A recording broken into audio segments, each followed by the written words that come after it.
नमस्कार माझ्या मैत्रिणींनो, तुम्हा सर्वांचं स्वागत आहे माझ्या चॅनल सखी गृहिणीमध्ये. आणि आज मी बनवणार आहे सोया चंकचे कटलेट. सोया वडी असते ना, त्याची कटलेट.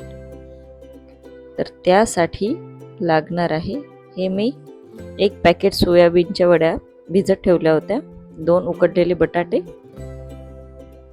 थोडेसे मसाले पाहिजेत, गरम मसाला, लाल तिखट, थोडंसं आमचूर पावडर, चवीपुरतं मीठ, एक हिरवी मिरची बारीक चिरून घेतली आहे मी, कोथिंबीर आणि थोडासा बारीक चिरलेला कांदा एक. हे मी कॉर्नफ्लोअर घेतलेला आहे आणि हे ब्रेड क्रम्स. आता ह्या सोयाबीनच्या वड्या व्यवस्थित सोक करून याचं पाणी काढून याला मिक्सरमध्ये बारीक करून घ्यायचं आहे.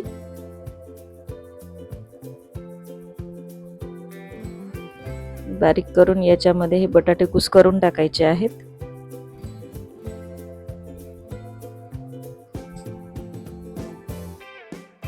याच्यामध्ये हिरवी मिरची पण टाकायची आहे, बारीक चिरलेला कांदा,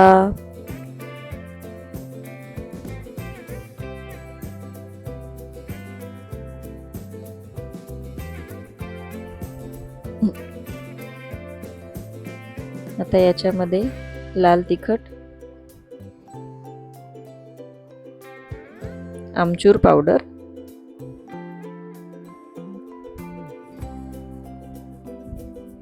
हळद आणि थोडासा गरम मसाला टाकायचा.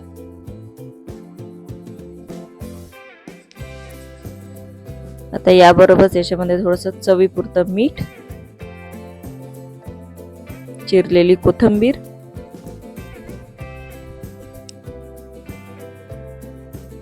आता हे सर्व व्यवस्थित एकजीव करून घ्यायचं, मिक्स करून घ्यायचं.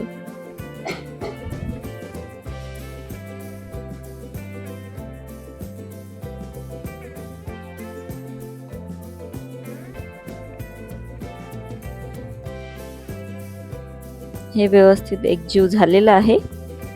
आता याचे बॉल्स बनवून घ्यायचे, कटलेट्स बनवून घ्यायचे, पाहिजे त्या आकाराचे बनवून घ्यायचे.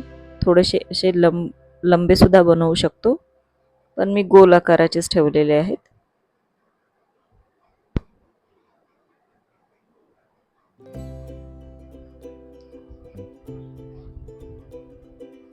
आता हे जे कॉर्नफ्लोअर आहे याच्यामध्ये पाणी टाकून याचं मिश्रण तयार करून घ्यायचं आहे, पातळ असं.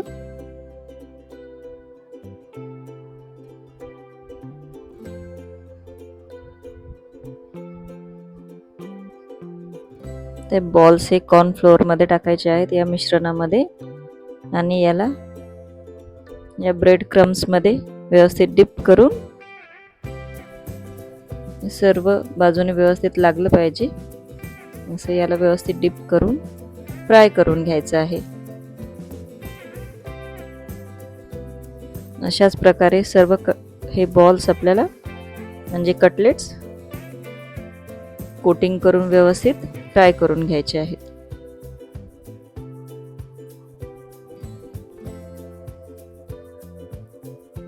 अगदी झटपट बनतात हे, खूप जास्त वेळ नाही लागत याला.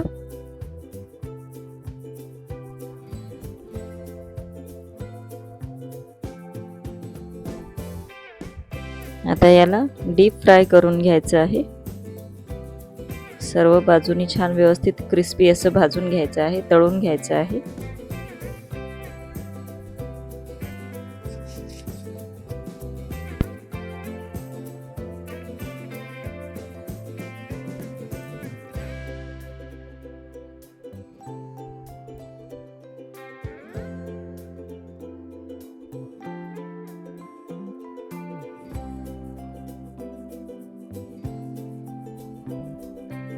हे फ्राय करून झालेले आहेत. आता याला काढून घ्यायचं.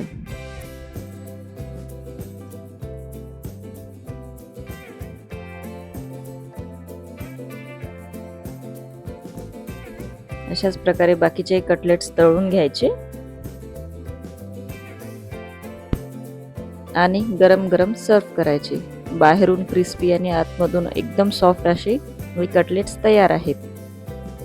तुम्हाला जर हा व्हिडिओ आवडला असेल तर प्लीज माझ्या चॅनलला लाईक करा, शेअर करा आणि सबस्क्राईब करा.